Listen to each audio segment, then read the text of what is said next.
I always figure I feel like I need like a good, you know how they say like if you say the word like watermelon, like that if you're like singing along to a song and you're just like watermelon, watermelon, watermelon, it's like it looks like you were singing. It'll the always words. look like the words. Yeah, like watermelon fits with like literally everything. Right. You just use a lot of mouth movement in the word watermelon. Watermelon. Watermelon. Which is why it's my new hit single, Watermelon, Watermelon. Anyway.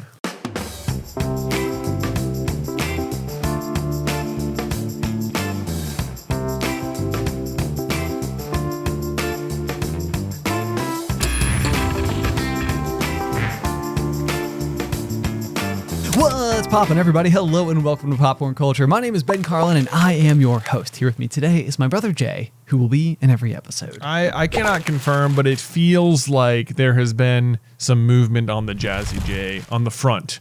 I feel like it. Like you're gaining ground? I just, I haven't looked at the numbers at all. It's just I can feel the momentum slowly building. It feels that way. I can't confirm it. I could be totally wrong. Maybe the gap has widened.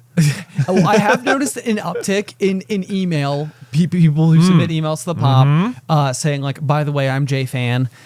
So there is more. Maybe we should have a T-shirt that says like I am J fan. I am J fan. Yeah. So there's been more of those. Last week we read a review of the Pop at the end of the Pop. We did, which we'll also do again today because it's a brand new segment. But in that review, someone said totally Team Jazzy J. They sure did. So it seems like all arrows are pointing 91 J, episodes in, except for characters in movies where it does feel like there are shockingly few like big main characters with the name of Jonathan. Yeah. Someone pointed out during the premiere last week the character Jonathan in Stranger Things, and I was like, great example. Good Jonathan. That's a good Jonathan. That's a good Jonathan. So you're Team Jonathan. Yeah. Well, I mean, in terms of like whether or not you think Nance should be with Steve or Jonathan, of course I'm Team Jonathan. Yeah. I got you. Yeah. I also, it doesn't seem like that's up for debate anymore. It's just sort of been settled. But sure. Go ahead. Yeah. Yeah. Other big character that I discovered is Scarecrow from Batman Begins. Oh yeah. His character's name is Jonathan, although notably a villain. But you know what? Villain's okay. He's like the main villain. He's not villain. Like the villain's assistant. No. Yeah, he's main villain. Yeah. He's main villain. I'll give you that.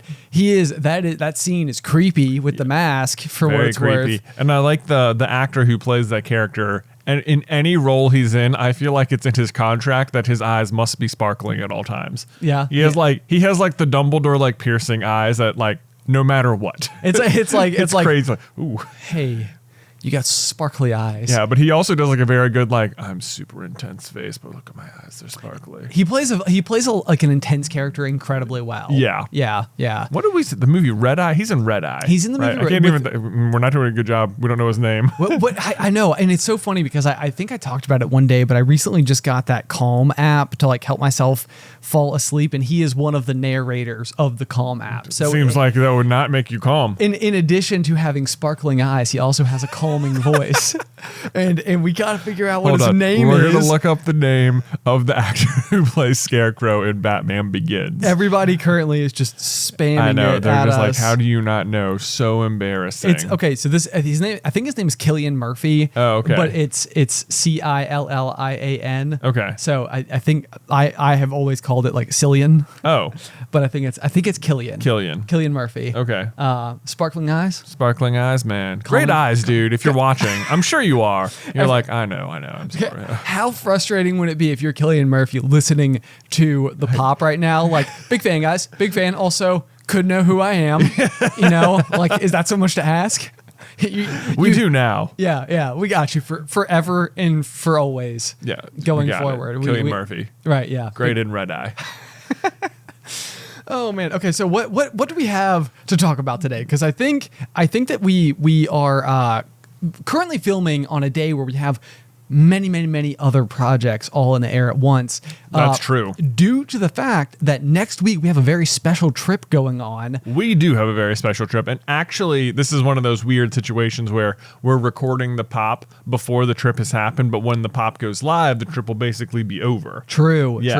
But so once again, and this is the second time that this has happened, like in a professional sense, but we've been invited to Disney World.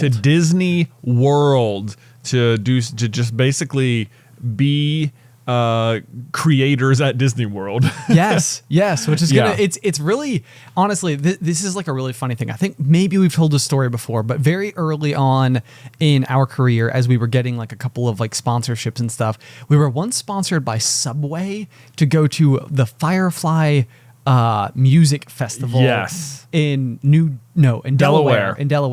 And it was like a really, really, really odd experience because it was like, they brought us out, they got us the tickets, we had like VIP passes, we had a hotel, and it felt like you had this like red carpet rolled out for you. And it was, honestly, I was so glad that we got to do it. It was a really fun experience, but also like we probably were not the right people to pick for this particular project.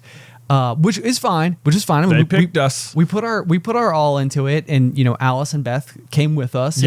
But the big thing that we realized while we were out there is that like you see influencers, creators, people like that at like major events like this, and you're seeing all of the things that they're posting, and it's like definitely one of those. What you don't see is the fact that it's like 97 degrees and you're trying to find a place to sit down and your phone is overheating because you're trying to like finger edit together the post and you want to make sure you're doing like all the proper guideline based hashtag sponsored. Because you're out there and they you don't want to like break the rules or be caught like messing up like FTC guidelines or something, right? And, like you want to make sure you're doing a good job, but you're out there like squinting at your phone and it's super bright and there's bad signal coverage and because I mean it's like when you go to any like major sporting event or like any festival where there's just a ton of people in one place. It's like it's not even that there's like bad service in this area if you were like one of 25 people in the area, but you're one of like 30,000. Right. Yeah. And now it's like, okay, everybody's using their phone. Nobody can get a call out. Like, right. It's just impossible. Plus, there's nowhere to like charge your phone or anything. So anyway, what I would say is that was when we did that. When we went to Firefly for the Subway thing. That was, I think, fairly early in the days of like bringing like creators or influencers. God, I hate those.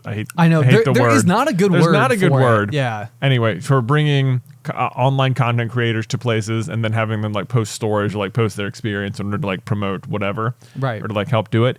And as a result, I feel like people were being very like stick their toe in the water in terms of like all the little like regulations you had to make sure you were touching. Because I remember having to like work on a story to like post to our Instagram feed, and then you have to like think hard enough to come up with a story and then work on like an entire thing that you were going to post and then screen cap it and then send that post off for approval. And then if they didn't approve it, then you had to scrap it. Or if they did approve it, or if they had like a minor edit, then you had to go through and like recreate the entire story post, because there was no way to like save your post for later. So anytime you drawing up, you had to like put like all the hashtags back in the exact same spots and like put all of the text back in the same spots. Or it was like this super duper tedious thing that sometimes you had to recreate 3 or 4 times with minor changes and then wait like 10 minutes to go get the approval. And finally you'd get it and you could post it and you'd be like, great, that's 1 of 6 I have to do today. And I have to go through this process. And it takes, oh man, it was so annoying. Right. Yeah. We had to post, I think you're exactly right. We had to post like 2 posts to our page and then like 6 stories. And I mean, to say that it didn't take us the whole day to do this is not an understatement. Like it took us the whole day to do this. But on the flip side, I think in the modern day, like the marketing and the advertising has like caught up with it. Yes. And so now it is much more like just as long as you include this one hashtag, you're pretty much good. Like you don't need to get approval. Just don't swear. Don't be obviously crude. just like be cool, guys, and just do whatever you want. Right. Yeah. So like we at this point in time, you probably, if you're listening to the pop, you maybe already seen it on Instagram or TikTok or any of the other places that we are. But that definitely was the thing. Like the brief that they gave us, they were like, yeah, guys, we're gonna put you in fun places. We hope that you go and have fun, and we hope that you share your experience. But like, there is no list of things that we have to post. Right. Like the only thing is just acknowledging the fact that Disney brought us there. Right. Okay, this sounds like it's going to be an amazing trip, and I'm so excited. I know. And we're getting to go back to Disney. I know. Which is going to be so great. I know. It's like the only thing is like the what is the COVID situation? That is concerning for sure. Yeah. I mean, and they are at like very low capacity at the moment and stuff. So, and it's still mandatory masks pretty much everywhere. Yeah, or any indoor space. We will definitely be taking every single precaution that there is, even going beyond what is mandated. Loaded on the hand sanitizer. Yes, well said with the spoonerism. Yeah. So I'm really excited for that. It's going to be really cool to be back in the parks. It's going to be really fun to just get to go explore and hopefully flex our creative muscles as much as humanly possible. Oh, no, I'm very excited. We get to see the new Ratatouille attraction in Epcot. Yes. I feel like when it was pitched to us, like this is the reason we're coming, but for some reason there was also like a 2-day period that you were going to be at the parks, but not at that yet. And it was like, this seems weird that they're just bringing us down here for like, we just get to explore for 2 days. And it's like, yes, that's exactly what's happening. Right. Yes.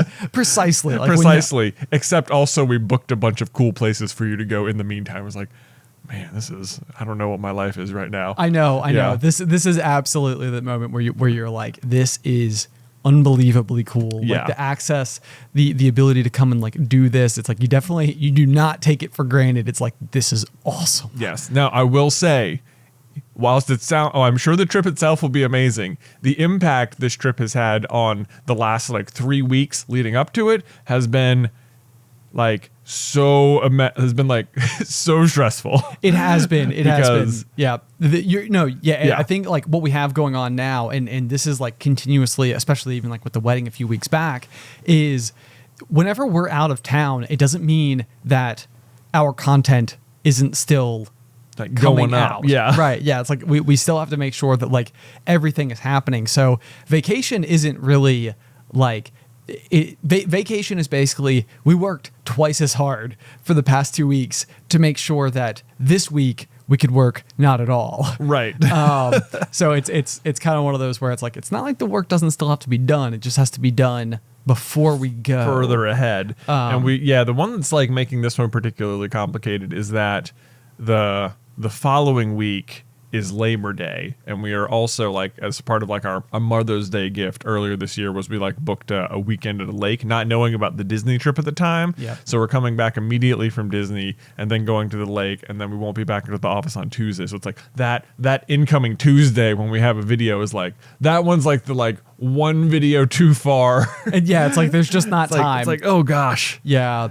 And like coming into it this upcoming weekend, like we have like me and Alice's baby shower. Right. Yeah. And so it's like even the weekend, it's like, even if you were like, oh, we can do one on the weekend, it's like, not really though. Cause like we've got a bunch of other things going on. And I think it's interesting to bring this up because this is like a practice that I've been trying to implement more into my life.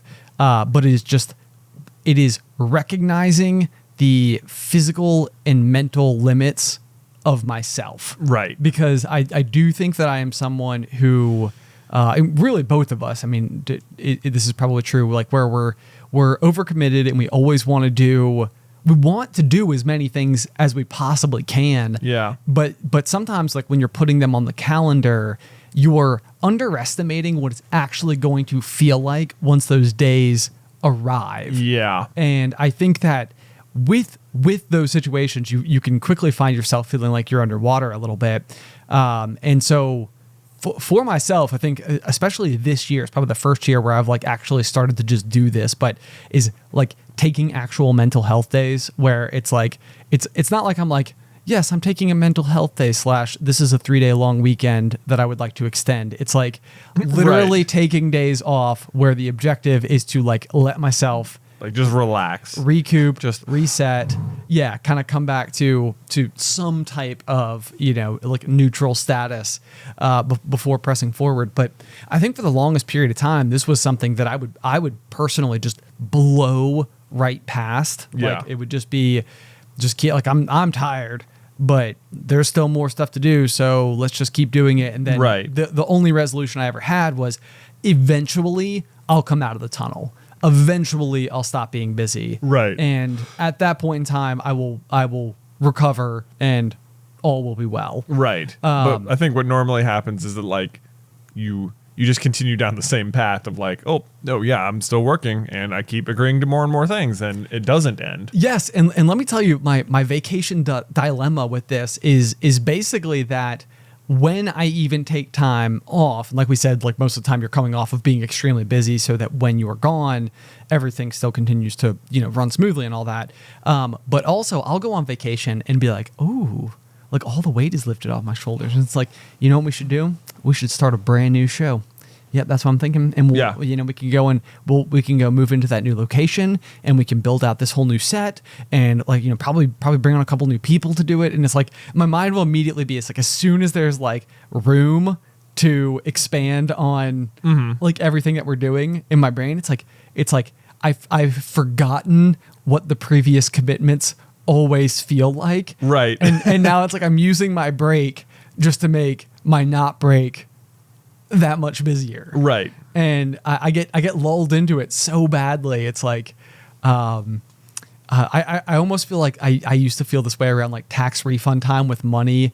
You get like this tax refund, so you kind of have this like influx of cash all of a sudden, and you would suddenly start viewing the world as if this new influx of cash that you have like during this one period of time is just like this is my financial situation all the time. Right. This is it now. Right. Yeah. It's like, great. Yes, I will get dessert. Right. Like because that is who I am now. And then like 3 weeks later, it was always like, oh, it was fun while it lasted. It's over. Back to no more dessert. But so the other thing with this though is I feel like as you and I have sort of like slowly started to build out what our like business is from like maybe more of like in a big picture status. One of the things you and I have definitely put some energy into is the prospect of having like company like blackout dates. Yeah. Where it's almost like for this period of time the whole company is just closed. These are not your vacation days. These like, and these would be the days like we're not uploading. It's like this is while we're just going into like recovery mode.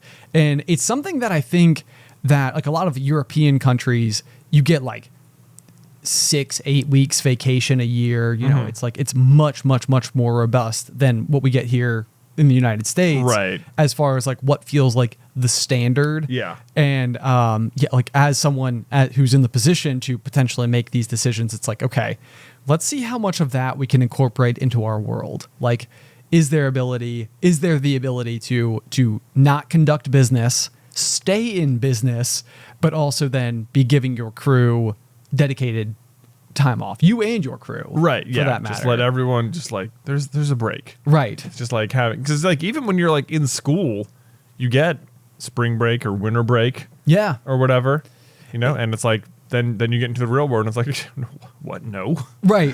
Yeah. Well, okay. So I remember as a kid, this was like almost a threat that felt like it was going to happen. Like as like an elementary school student, there was two things. One of them was like this idea of like your permanent record. It's like if you got in trouble, they were like, we're going to put a black mark on your permanent record. And it was like, is there a permanent record? Was that a real thing? Yeah. Right. Is that a thing? Like, I don't know. We need like a teacher or like a principal or someone who is like, in the administrative side of like running a school. But like, are there notes on students where it's like, oh yeah, like we had real trouble with this kid, in third grade, there was that one time. But the other thing was the idea of like year-round school, like the idea of abandoning like summer vacation in exchange for maybe still having breaks and even the same amount of breaks, but spreading them over like the whole year. Right. Like after any given like just as an example, like, because the school year is typically broken into 4 9-week sections. Yeah, right. Totaling 180 days. Totaling 180 days, but then there's 85 days off a year. Right. Right. So, to get to the total, so you would still go to school for 180 days throughout a year, but like in between each 9 weeks, maybe you had like that's where the maybe like a 3-week break or something. Exactly. Yeah. And so what you would end up having is like school, go, busy, like whatever commitments. And then it would be like, now reprieve, like right. recover. Now you're off for a few weeks. Yeah. Now you're back. As a student growing up, that sounded like year-round school. Are you kidding? I don't think so. Right. Not for me. Yeah. As an adult, that sounds not the worst. Like I can see, like if you're like, oh yeah, this is 9 weeks and it's rough, but there is a 3-week break coming up or something. Right. I mean, because you still have weekends and stuff too. It wouldn't just be like 9 weeks straight. Right. Yes. Yeah. So the idea, because I guess right now, like I always try to think back on this, like how long is summer break? Like 10 weeks? Does 10 weeks sound right? I always in my mind was like 3 months. But I don't think that's quite accurate. I don't think it's a full 3 months. 10 weeks is probably right. Right, because it feels like we always got out like right around the front end of June, and then we would go back to school like a week before Labor Day. Yeah, because it almost always seemed like you would go back to school and then promptly have like a 4-day week. Yeah, because like you'd have Labor Day off. Yeah, I'd say they did at least around here. They did a pretty good job. But sometimes I think they started you back to school on like a Wednesday. Oh yeah, or something, so that you wouldn't have to immediately just dive into a full 5-day week, because that like first few days are just kind of a wash anyway. Everyone's like, all right, here's how the year's gonna go, whatever. Right. Yeah, it's not like we're gonna have a quiz this Friday. Like, what? Okay. What? Never mind. Yeah, that would be intimidating. Yeah. Yeah. So I don't know. I think it'd be very interesting to see what that would do, and I don't know like what the arguments for or against are, because I could imagine like the childcare considerations, like, if you can do it in like one big continuous chunk that is the summer versus like, they're in school for 9 weeks and then 3 weeks off, then in school for 9 weeks, then 3 weeks off, and in school for 9 weeks, then 3 weeks off. It'd be like such a start-stop type of thing. If you had like a nanny or a sitter or like a service, or or if you personally were taking time off to be like a stay-at-home parent. Yeah. It seems like there could be like a lot of kind of difficulties to those bursts. Yeah. But I actually personally feel like I would totally benefit from just having like, it's like, okay, we work for this period of time and then we have a week off. There we go off. Yeah. Would it maybe even be longer than 3 weeks? Because if you had 9-week period, 4 9-week periods, that's 36. Yeah. Which would leave you with what, 16 remaining weeks in the year? Yes. So then you'd have a month off every time. Ooh. Right? Because you'd have 16 weeks and you'd have 4 breaks. So 16 divided by 4 is 4. Yeah, you'd have a month off in between. Guys. That's pretty not bad. Who do we run this up the flagpole to? Has anyone thought of this? Surely not. Surely. because because if they had, Jay, we'd be doing it. That'd be pretty crazy if just like because then you'd be at like what? It'd just be like every almost 2 months. So, but my other thought here though too is that like the 9 weeks of schooling, I would almost argue could be not like to a problematic extent, but could be a little bit more rigorous, because it would be like once that 9 weeks is up, you have like a lot of recovery time. Right. So like I feel like you could probably almost pack in like semesters worth of work into. I wonder if you would like switch classes a lot more then. Oh, that's another interesting thought as well. Because for me, I always felt like labs, like any type of like interactive learning experience I ever got to do, it was like, I am absorbing every ounce of this right now. Like, this is totally working. I'm definitely understanding what we're doing. I imagine you could do like block scheduling too or something. Yeah, we didn't have block scheduling in this situation, because then you would end up with like 9 weeks of like long periods of study per subject. Yes. And then you could probably get more in depth. Man, okay, I'm just rethinking school in general here. I'm sure people are just like, I bet there are places that already do this and they're like, yeah, this is way better. Right. I know, well, I know definitely places do block scheduling, and like I know when we moved to Roanoke, we moved from Franklin County. All my friends back in Franklin County, they did block scheduling there. Yeah. And our high school now does block scheduling. Oh, yeah. Really? It does. They do. Yes. We just got man. I know. We missed out on everything. Everything. They just like renovated our school. And People who had block scheduling, I think so often the case was that like they would just have long sections at the end of class to just work on their homework. Yes. And then they just never had homework because they could just do it at school. Right. It just became your schoolwork. It just became your schoolwork. And it's just like, I can't even tell you how much I don't like homework. Like the best part about being an adult is that there's no homework. I am dead serious. It's like as a kid, you literally were like, I can't wait until I'm an adult and then I don't have to do homework anymore. And it's like as an adult, you're like, this is it. I am home and that's it. Done. It's great. I mean, typically your workday goes to 5 and in school you get off at 3 and you probably had about 2 hours of homework anyway. So maybe it's not as much there, but there's a clear cutoff mark. But I remember even in like first or second grade or something, like them assigning homework and me me as a first grader being like, surely like I'm going to go home and do it, but it's surely someone's going to like come in and be like, actually you can't do that. Right, like, no. Like you need to get it done during the school day. Right. Like you signed them homework. It's okay. They did it. You got away with it. But that's not a fair thing. You can't do that. Like in my 6-year-old brain, it was like, someone's going to fix this. Like this is clearly not allowed. Someone will step in. Someone will step in and it will be corrected. No. This is like a very interesting perspective thing though, because you being the oldest child, like would not have had an older sibling who brought homework home with the full expectation this is just like this is coming. This is how it goes. Yeah, like you would have seen me doing homework and been like, I guess next year I'll have homework. Yeah. Right, exactly. Yeah. So that is something that I've never considered. So I'm empathizing with 6-year-old you and that circumstance. And the thing is too is that like I understand like with math especially, it did feel like the doing the problems out of the textbook is what taught me how to do it. For sure. I mean, it's just a lot of practice. Yeah. It's more like block scheduling though. If you had 45 minutes of like instruction and then like 45 minutes to do what you could call the homework. Yeah. But like in the class with the teacher there to help you if you didn't know what was going on. Right. Instead of, because I so often like I imagine what happens with math homework is that if you get home and you don't know how to do it, then you're just like, well, I just don't even know how to do it. Yeah, where do you go? Like, where do you go? That's very true. I think I've mentioned this before, but like growing up, I always felt like dad was history and English and mom was science and math. Yeah. And it was like, I don't know if they made those decisions, if they just actually were their favorite topics, but it did end up being the case that we were like reasonably well covered. But like, that's us. Like we were very lucky in that regard. Absolutely. Yeah. I get that entirely, but that's almost what I'm expressing is like, it like if I needed someone to revise my essay, or like put edits into it or whatever, like I could go to dad who would like fully mark up a paper, right? With tons of notes, he would like redline it, right? And you'd come back to it and you'd be able to make edits and that was huge. But like, what if that's not a resource that you have? And I'm saying that as if like most people just don't have that resource. Yes.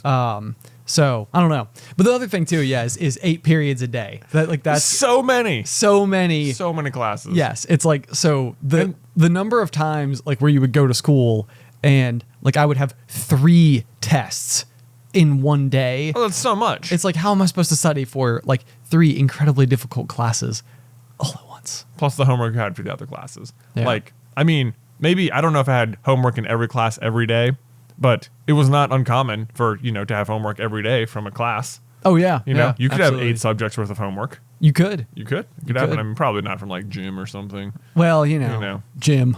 That was a freebie. I went to cross country practice. Right.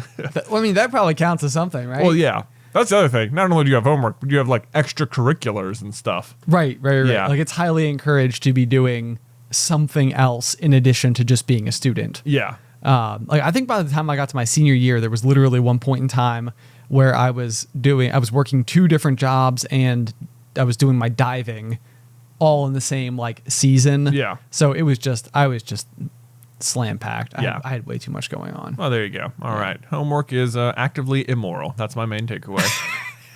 Strong opinions about strong opinions things. about a little bit more medium things that time. There you go. There you go. Okay. So what else do we have going on for today? Because we should probably get away from school. Oh yeah. Do you have a corny joke? I do. Okay. I sure do. Yeah. So this one's going to come from Josh Davis. And it says, I like this one because I think that people are like really, they're getting ready for me to become a dad. Yeah. And like really enter into the realm We're all getting ready. of dad jokes. Right. You get to enter the secret world of dads soon. I'm very excited. Do I get like a badge or like You'll just no. I mean, if anything, you're not even really going to know when it's going to happen. Oh. You'll just. I can explain the secret world of dads in a second. But Right. Yeah. go, No maybe worries. not everyone's familiar. Go ahead. No problem at all. The question is going to be, when does a joke become a dad joke? When does a joke become a dad joke? When it has a kid? I don't know. When the punchline becomes apparent. Pretty good, That's huh? pretty good. I was like, I was not far off. no, you were far Yeah, off. yeah. No. Yeah. Oh, I get what you mean. I actually didn't Yeah. even get it. Like when you kid. Yeah, Like when the kidding- joke has a kid, Right, which is right. correct because then the joke would become apparent. Right, Yeah, right, man, right. I just phrased it wrong. I didn't get the pun. So close. So close. So close. Yeah. So I was like, oh my. It's a good one. That's a good one. I like it. I wonder if my dad jokes, the corny jokes, will get even funnier once I become a dad. Oh, they will for Yeah. sure. There's no doubt. Okay, There's good. no doubt. So really, like everybody's about to witness the pop leveling up, Right. in quality.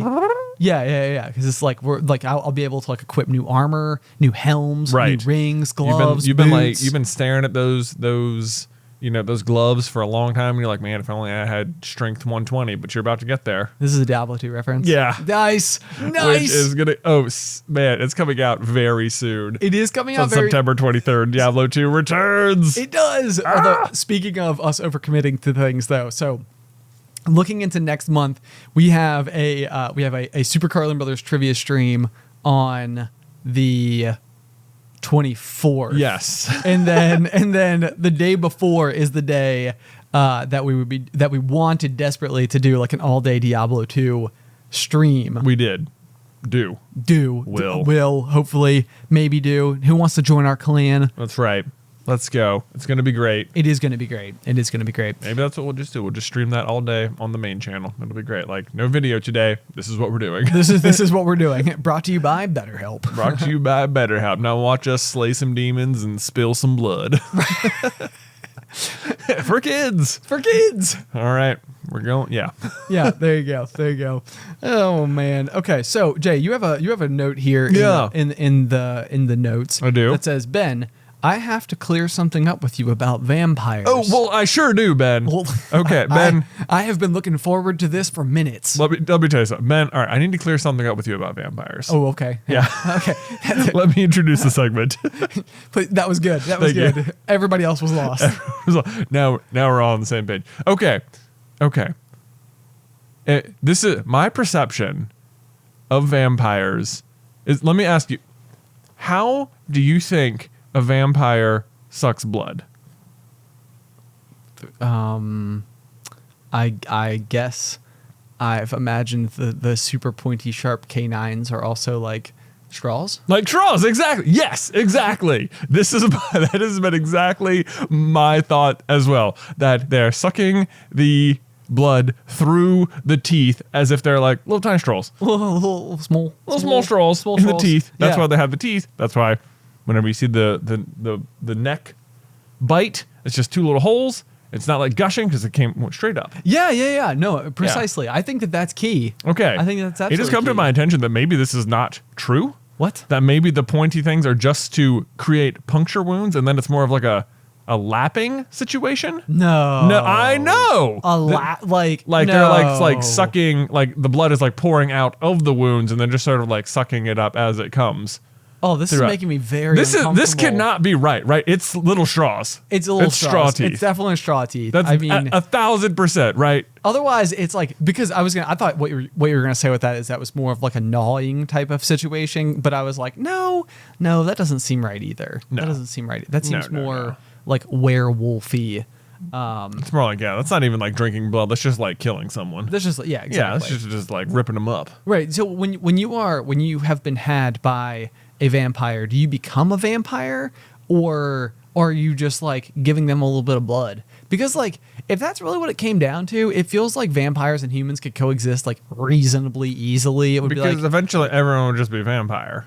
Well, or we could just like we could just like have blood donations. Right. And be like, hey, fellow living organisms, we got you. We got you. We can help with this. I mean, people would have to be donating a lot more blood. I have to imagine. That's probably true. Probably true. There'd be an uptick. Yeah. Man, yeah. Which speaking of, like, I feel like this is something I would love to do is give blood, and I probably just need to go do it. It's on my to-do list of things I just need to get over. Yeah. Like I really I don't do well with it, and I don't know why. I actually talked to my therapist about it. I was like, I need to figure out why when I like have to give blood, it makes me want to pass out because it's thinking about it, like it's one. This is every time we talk about this in the podcast. I'm like, I'm now aware of my blood. Yeah, I can feel all of it. I can feel it like pumping. I can feel the blood. Are the listeners aware of their blood right now? Oh. It like makes me like. I know. Okay, I can so feel it in my arms. I think part of my problem is they like put it in like the little crook of your arm, and it's like why put it in a bendy part? You know? Maybe they don't though. I think a lot of times they do it right here.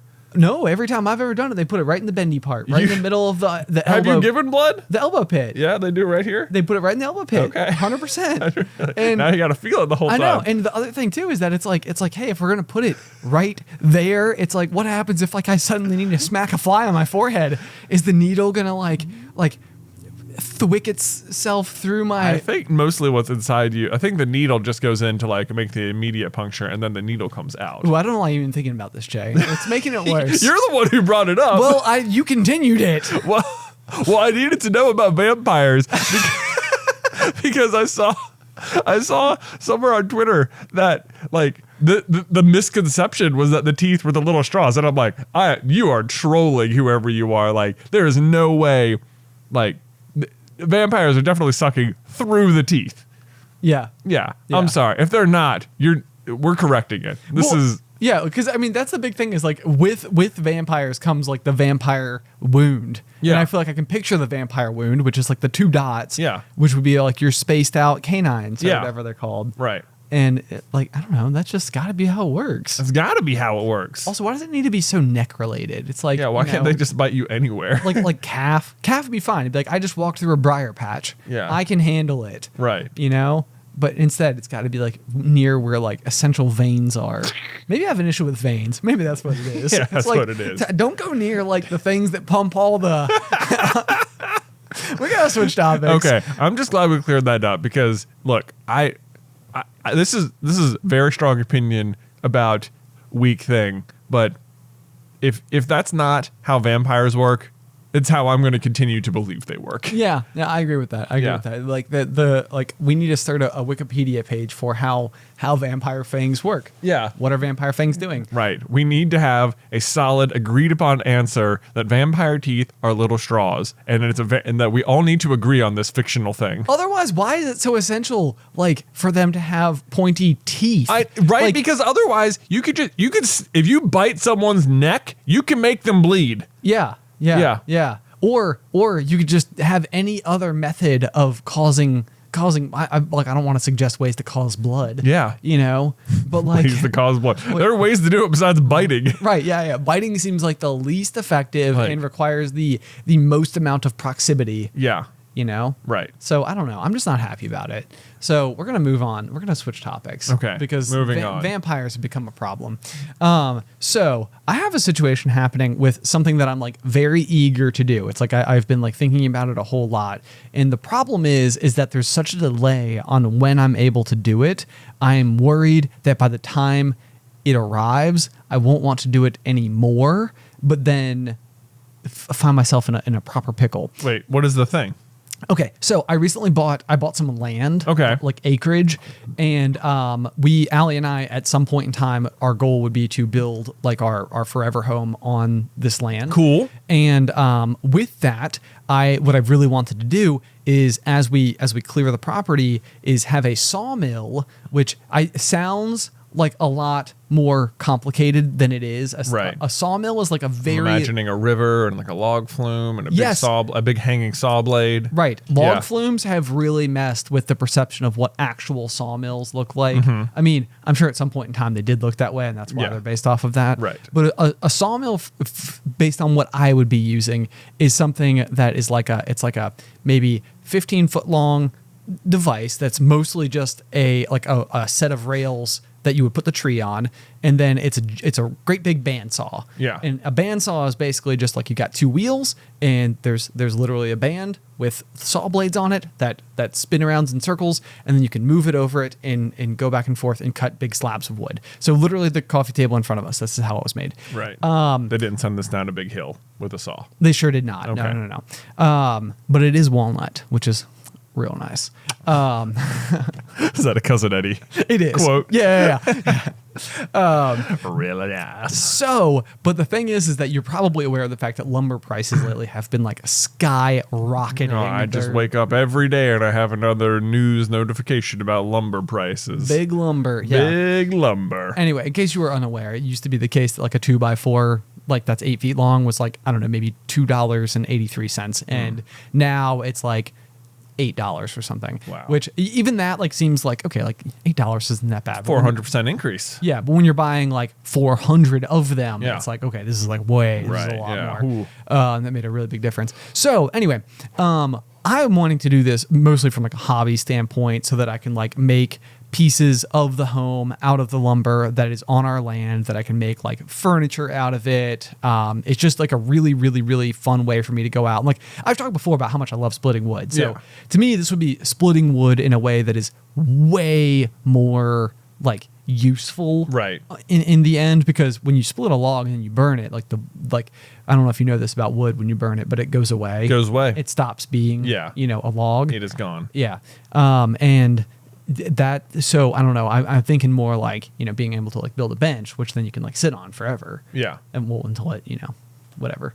But the thing about the sawmills is because of the lumber prices, a whole bunch of people bought them so that they could like cut their own lumber so that they can continue to do construction related work, making it so that the delivery time, the lead time to order one is literally 52 weeks. Of like a full year. It's a full year. Goodness me. Yes. And so you have to you have to put the deposit down, you have to order it, and like it will be 1 year from now that it can show up. So on the one hand, it's like, okay, I got like the baby coming in like a month and a half. Right, yeah, soon. So it's like the good news front is like I probably wasn't about to go start running my sawmill in the next 2 months. Right. Anyway. Okay. So I'm not like in a huge rush. But the other part of me is like, man, like I'm really into this right now, but I also know my personality, and I also know how like sometimes I'll be really into something and I'll feel like it's like my whole world, and then it will just fade and not be there anymore. Right, and like that hyperfixation will just go away. Yes. Yeah. Hyperfixation. Yeah. That is it. I saw a fantastic TikTok about this the other day. Yeah. I think this is on the bingo card, right? Talking about TikTok.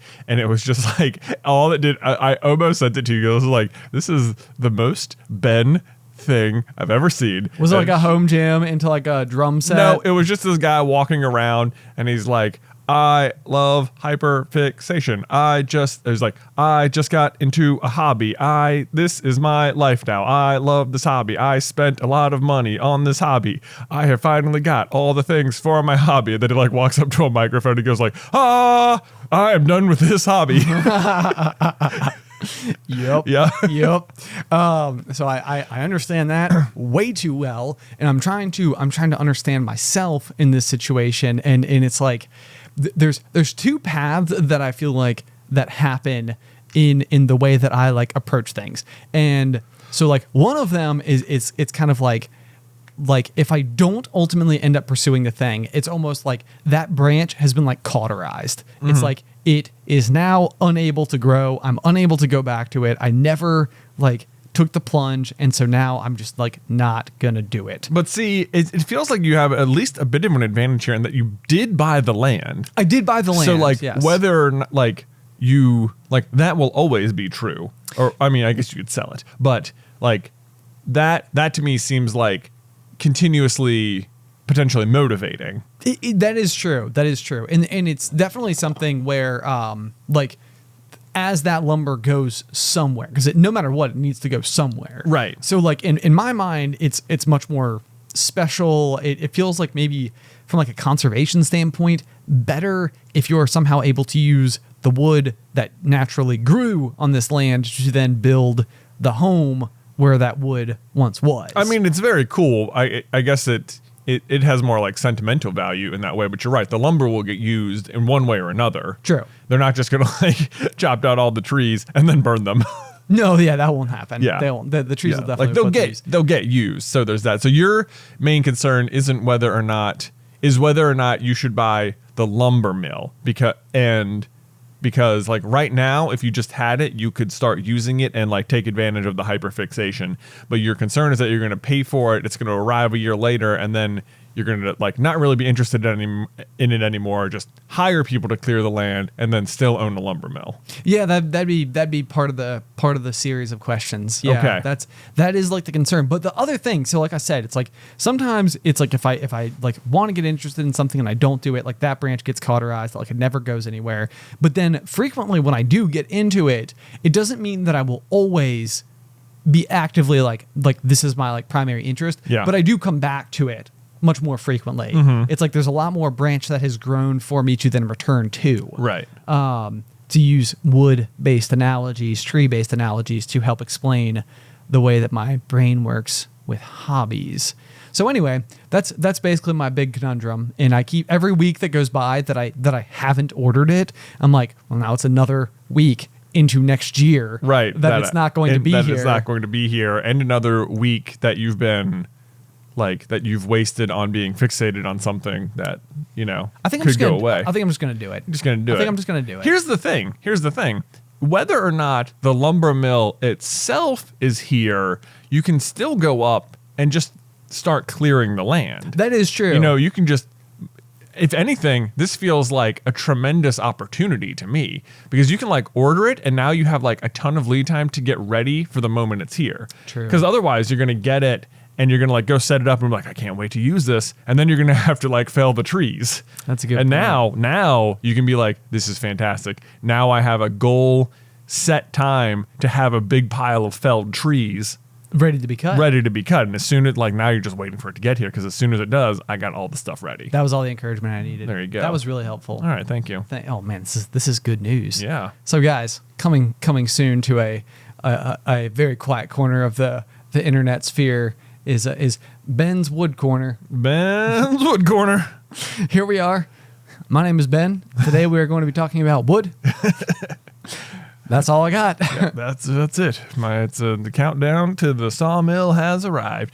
This is, speaking of this, it's making me think of my ambitions to own a slide and attach one to my deck. Oh yeah. This is a project that you had brought up and then it went dormant for a little while. Well, it's still been on my mind. The thing that deterred me was similar to yours, that one, it was perhaps a smidge more expensive than I had initially anticipated for a slide. Sure. But not necessarily to the point where I'm not still considering it. Excellent. The other big thing was that not only was it going to be expensive, but it was going to take like 6 months to ship. Oh, see, I get that. Yes. Yeah, the lead time. And I'm like, the problem is now when should I even order it? Because like if I order it now, it's going to get here in the middle of winter. Yeah. And it's like, then if it gets here in January or something and it's in pieces, then I'm going to have these massive plastic tubes that are unassembled and just sitting there waiting for a warm day.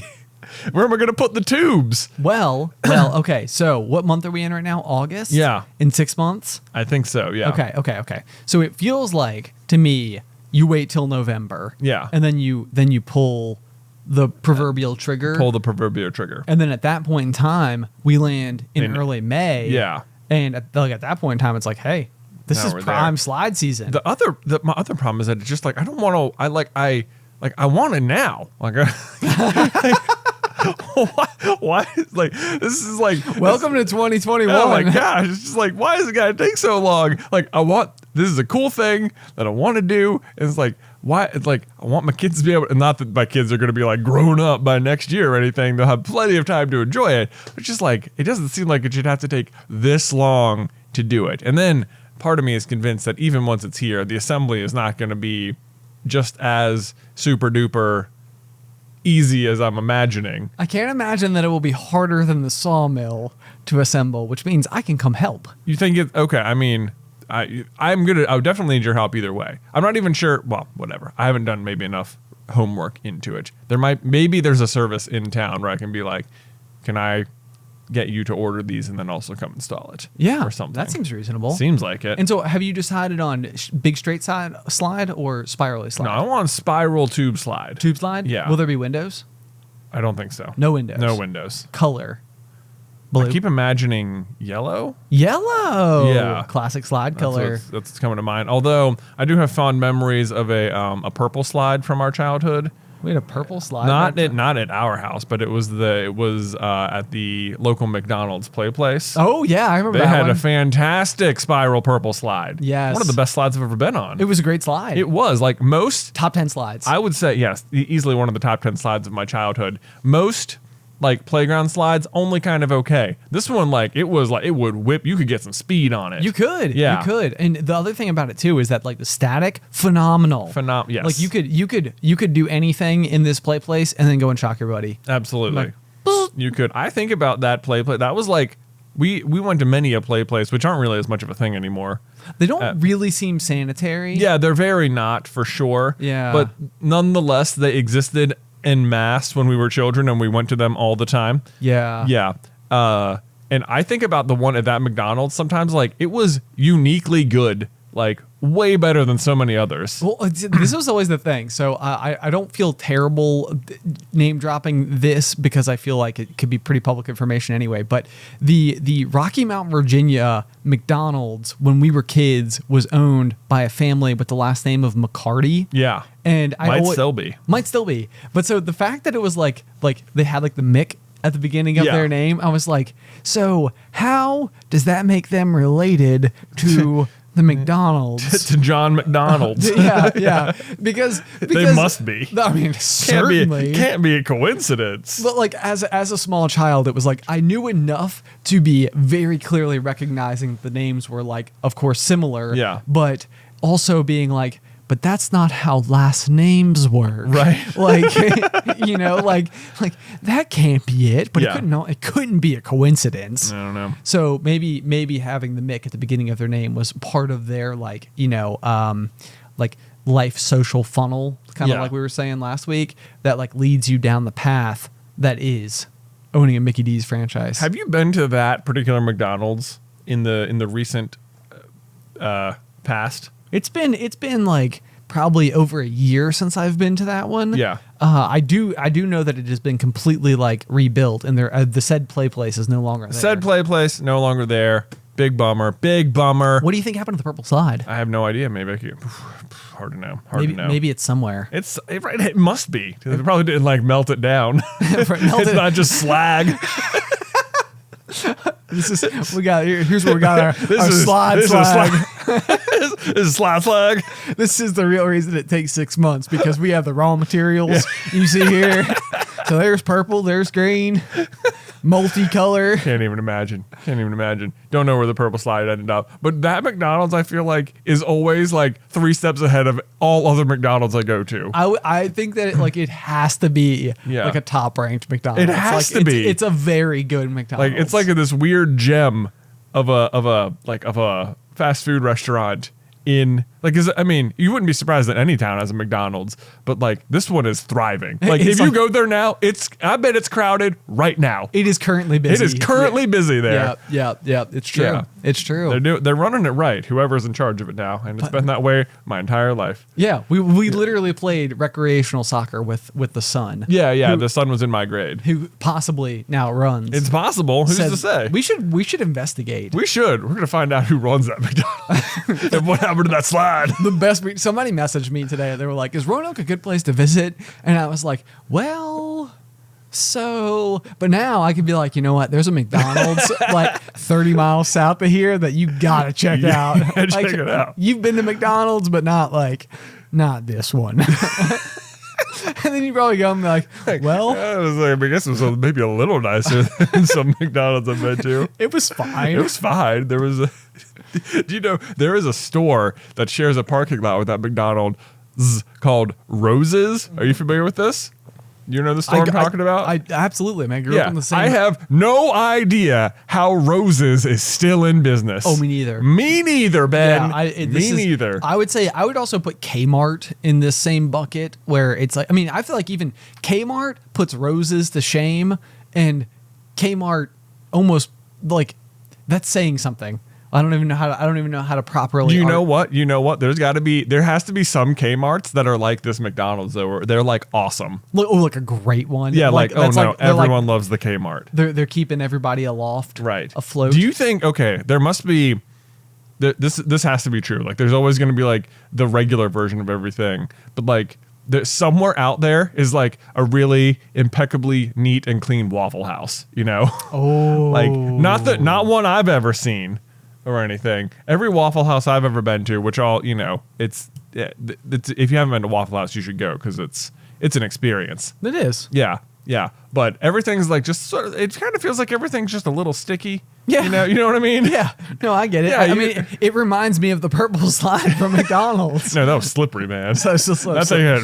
Okay, sorry. Maybe I'm thinking of the ball pit. Yeah. Which is not a good place to think of as being sticky. Well, you know what? You know what was a great feature of our childhood McDonald's play place is that whilst it had a ball pit, that was like such a side, it was like this tiny little room. It was mostly just for like the little kids even. Right. Whereas many a play place where like the main thing was like the ball pit. Like it was a huge ball pit area. You want to know what I really, really, really desperately want is to go and play in like a giant foam pit. You know, like an adult ball pit, I guess. Yeah. You know, where you can go and do like front flips and McTwists and stuff like that. What you really need, because here's the bummer about ball pits is that the sanitary level is extremely low. Yeah. Like they are not clean places. Right. And I don't imagine they're ever coming back, especially after COVID. Right. But the real bummer is that ball pits were super fun. Well, ball pits were super fun. With the only thing I would say about it is that, like, in my mind, you could like swan dive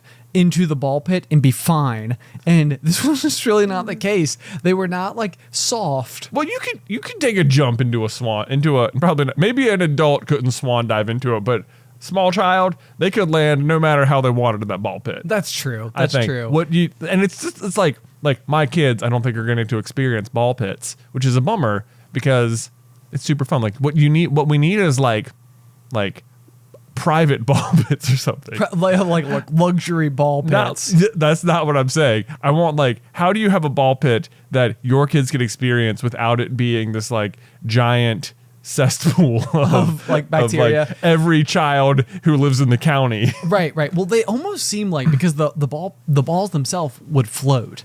So it almost seems like you could have like a facility that like where you almost have like a flood that comes in, floats all the balls to the surface, soaps them up and such, right, drains back out, all the balls fall right back where they were, air dry, ready to go, fully sanitized. Adding moisture en masse sounds like it could not go wrong. We could put some fans. Put some fans in there. Put some fans. Get some boiling water, scalding water built right into the Right. But like the kids won't be in there during the while wash. it's happening. Yeah. Right. Yeah. I mean, it's like a dishwasher, but for a ball pit. Right. Yeah, like a huge one. Yeah, I mean they have to do it every night. Absolutely. Yeah. I mean, I would go and play in the ball pit if they did it every night. They did it every night. Like, okay, like I'm in. I'm in. Clean up every single one of the balls. There's like 600 of them. Right. Well, the thing is that like the water would come up from underneath, so all the balls would be clean, and then the drain is also underneath. So it's just like it's a ball pit bathtub. But the bathtub is, again, for the cleaning purposes, not for you to participate in. Yeah. You don't participate in that part of right, it. good. Whatsoever. Cool. Yeah, okay. Yeah. You want to know what the best part about ball pits was, though? Was hiding. Absolutely. It was like let me wiggle my way down. All the way down. It's like, can you find me? Can you find me? You could like erupt out like a shark. Yeah. Yeah. I remember we had a place called Discovery Zone here when I'm not sure, was that like a franchise place? Did lots of places have Discovery Zone? I don't know if they did or not, but we had one.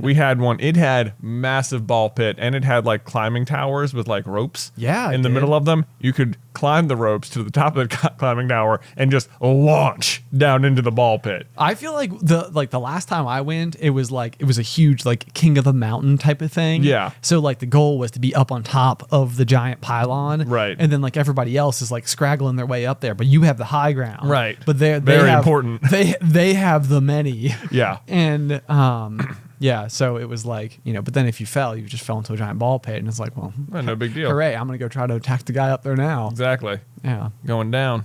Have this is tangenting on high ground a little bit, but there is like the scene where in Return of the Jedi where Luke and Vader are fighting, and Luke is like standing up top and Vader is standing down low, and Vader says, "I see Obi-Wan has taught you well." Oh. And it's like, and you're like, hold up. Now wait a minute. Is this a high ground reference? to a scene that hadn't existed yet. Hadn't existed or yet. did they include the high ground thing because of that scene? Or did they? Is that what you're saying? Yeah. Yeah. Because Luke's like up there. Yeah, and it's he's like, he does have the high ground. Yeah. Not that Obi-Wan taught him that. Like Obi-Wan didn't really teach him a lot at all. I would say he taught him next to nothing. Yeah. He was just basically like he was like a good guided. Let's see here, what would be a good word? Like a college recruiter that like shows up and tells you about how great college is going to be, Yeah. and then you just believe everything they said for your entire college career and have a great time. Right. Yeah. Yeah. So he's just a good college recruiter. That's what I think of Obi-Wan as. He's just like, he's carrying around like pamphlets. Join Jedis. Yeah. We'll see you guys on Saturday for an informational. Do you think, is it at all possible Obi-Wan is like just a wee bit like even though obviously recruiting Luke was a fantastic idea for the rebellion, it also seems like was it a great idea if you know all of Obi-Wan's story? I wonder, because like Obi-Wan heads to Tatooine with Qui-Gon, and they recruit Anakin, and they find Anakin there. Yeah. And they're like, yeah, great.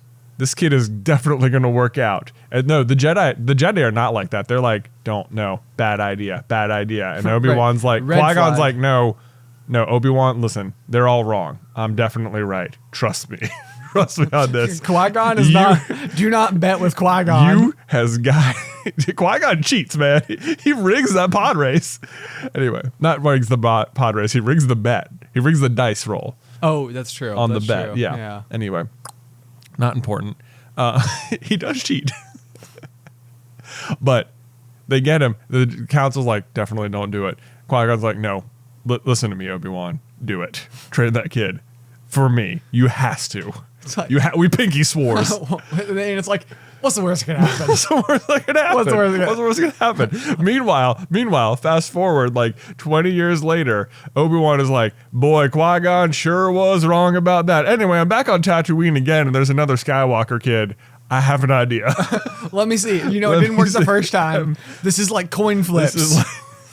If Qui-Gon taught me anything about betting, it's that it's either one way or the other. So this must be the other.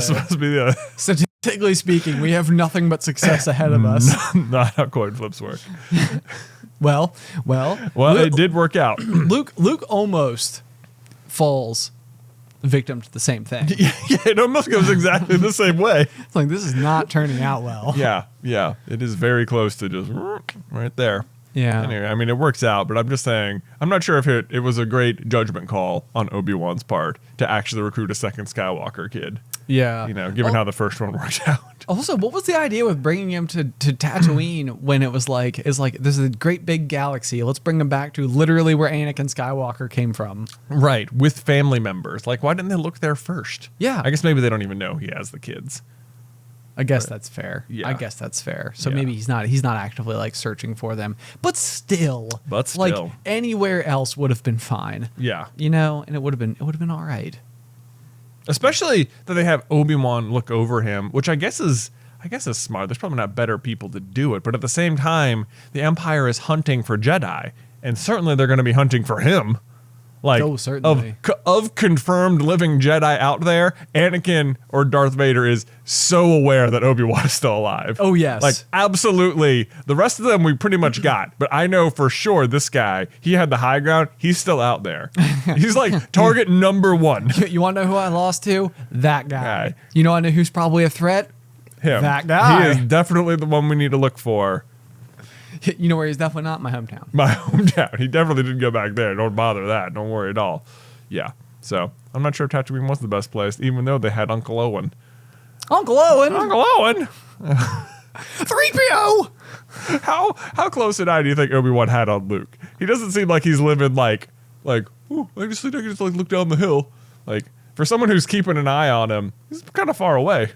It does seem like he's kind of far away. Yeah. I don't really know. I mean, it's never really super made sense to me. But that's like, so this is the thing about Star Wars in general is that you just don't look too close at it. It'll be fine. Like it's just fun. This is like my number one thing about people getting into arguments about Star Wars is that it's like, guys. It's what the best thing about Star Wars is that it is a blast, right?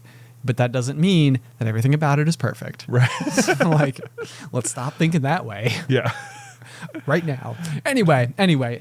So as we close out, we have 2 new segments that we need to do before we leave. So a bunch of people, as we did the first version of this week's picks with Ben and Jay, people recommended calling it This Peak's Wicks. This Peak's Wicks, which I love. Oh, that's way better. Quality spoonerism. So what is my Wick This Peak?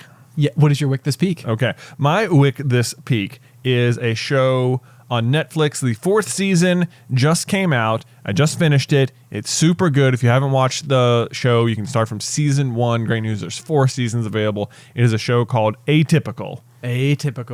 Have you ever watched it? I think that I started it and I wasn't able to get Alice committed. Like hooked. Oh man. So I love it. It's like one of my favorite shows I've ever watched. It's so good. And like this 4th season finally came out. It was delayed on COVID, but they got it out. And I was afraid that like the COVID break was going to like hurt the momentum of the show or like make like a sort of like a weird last season. Not the case. End on a strong note. So is it over? Good. It's over now. It's over completely now. Okay. Yeah, so they wrap up everything. No season 5. No season 5. Yep. That's nice then, because I know for a lot of people, it's like, well, I want to start something, but I want to be able to finish it. Yeah. You can finish the whole show 1 through 4. All of the characters. Like, I really love the way they do the show. Like, everyone's very positive and receptive of the main character. The premise for the show is that the main character, Sam, has or is on the spectrum. Okay. And it's like how like he's trying to build a better relationship with his dad, and his mom's too clingy, and his sister is, I don't know, going through her own stuff. Sure. And he's got but everyone's just like so supportive of him all the time. And they have like all the moments where people become like really frustrated with him because of, the way he interacts with the world. But it's always like just to help like demonstrate. It feels like that's not really who the characters are. It's just like to like, I don't know, show like a different aspect of the conflict in his life. But it's always like they always come right back around. It just it makes me so happy. Good. It's such a good show. All the characters are just very wholesome, and yeah, I would super recommend it if you need a good show to watch. It's very feel good. Okay. Yeah. Right over there in that same corner with Ted Lasso. Oh, I mean that's just the constant recommendation. I have 2 episodes to watch as of today. I have 2 episodes as well, so I'm excited. Okay, so my Wick of the Peak is collecting. Is that a show, No, or is this just in general? Yeah, it doesn't have to be a show. It's just like something that you like right now. And yeah, so like we have a new batch.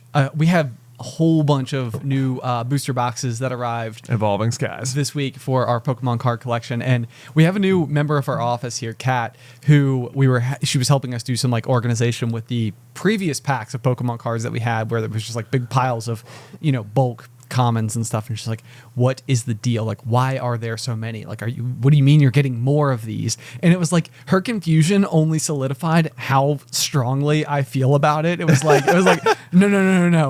like you will, like, it was like one of these things where I was like, the more you learn, the more you will understand. Right. Like it's definitely like, I'm sure about this. This is a great thing. Yeah. But yeah, so I think that it's very interesting how this hobby is definitely like, it's like a very quiet thing. It's not like always on the forefront of my mind. Yeah. But it's like something I can always kind of like passively be doing. Like I'm always passively, I have like eBay listings for cards that I'm selling. I have eBay listings for cards that I'm attempting to buy or like bid on, which I also just love bidding on things. Oh, which winning an auction is quite a feeling. It is.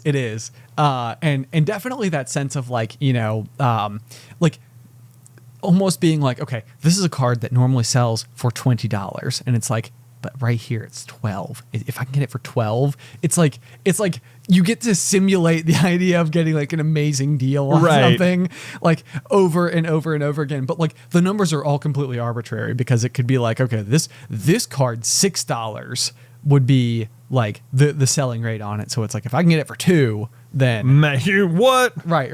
As if like spending the $6 would be like a huge deal. Yes, yeah, exactly. It's like you could just pay for it, but like you have like an unlimited supply of opportunities. It's to feel like you've like you've done good. Trading card bidding on eBay, it's very interesting because there's always like the buy it now price, and of course, no bids will ever go over what is like the accepted buy it now price because then you just buy it. Right.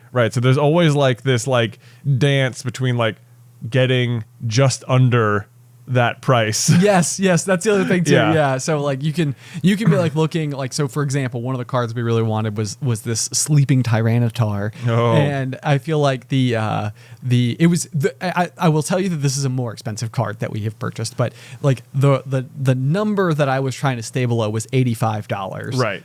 For the one card. And it was like, okay, like, and I hunted for it for like 2 months. Yeah. You know, but that was always the thing. It was like, you could buy it now for 90 all day. Like there were multiple listings that were like available. It was like you could get this card. It's there. Right. But it was like, but there was a difference. It was like, I have set this number and it's like, I will not go past it. And it's like, even if there was one for like 87, it's like, I'm not going past 85. Right. Like, well, it's so weird because I think so many of the buy it now prices will like look at what the going rate for the card is on like TCG Play or something, and it'll be like $5 more than that. Right. And it's like, okay, so like, now I could do it, but that's technically I'm losing then because it's guaranteed, but it's the price of that is that it's more than it otherwise should be. Right. So the question is, now you have to like, but then also if you're going to bid, you can't even go for the going rate. You got to get below that because otherwise you could still just buy it. Exactly. Yeah. Exactly. It's very like there's a very weird middle ground. And we eventually got it. We eventually got it. What was the final? It was a pretty good deal. It was I don't know what the final going was, but it was in the 70s. It was in the 70s. Yeah, so it ended up feeling like we really snuck in under that one. Yeah, I think how we got it was because the appropriate way to list said card would be like Tyranitar alt art battle styles or something. Yeah. And I kept searching for sleeping Tyranitar, which might be, it occurred to me that people might not be searching for it in that way. That's such a good tip. Yeah. Like what is the way that's like the seller made like a faux pas. Right. Like they messed up. Yeah, they didn't list it quite correctly, but it's still definitely the one you're looking for. So that was like my trick.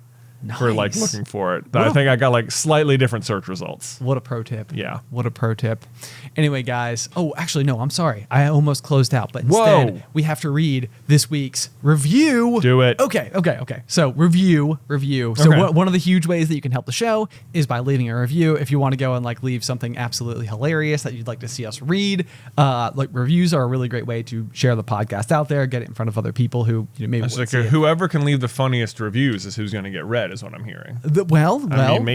Maybe, possibly. Who knows? Possibly. Who knows? Yeah. Possibly. Somebody also pointed out last week while we were going through this that they were like, "Oh, you're doing like the Fantastic Geeks thing," and I was like, "That is precisely where I got it from." So shout out to Brizzy and Tessa because they do this at the end of their show, and I was like, "That is such a great idea." Yeah, such a great way to like sort of put that feedback out there. Okay, so. This review comes from Joe Cat. That's with 4 E's. Okay. In case you couldn't tell. I got you. I felt like it was pretty obvious in the way that I pronounced it. But anyway, the title of the review is absolutely fantastic. I've been an SCB fan for a while, but even aside from that, the Pomp really feels like a good podcast for anyone. It's a fun, interesting, and enjoyable podcast for anyone who just likes a simple conversation about anything random. Yeah, that sounds about right. That's us.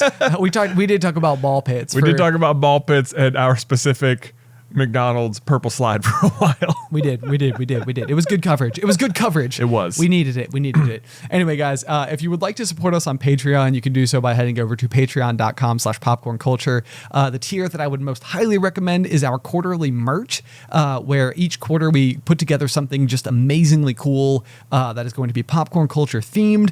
And the big idea here is that when us as creators, people on the internet, are attempting to create and sell merch for you guys, One of the big shortfalls there is that sometimes you predict inventory incorrectly. Yep. So what we're trying to do with this tier is basically make it so that we can purchase the exact correct number so that your support is going as far as possible towards allowing us to do more and bigger things here on the Pop. Yes. That's what we're really after. So again, if you want to check that out, it's patreon.com/popcornculture. Otherwise, you can send any feedback you have on the show to popcornculturepod@gmail.com. But otherwise, until next week, Pop, pop.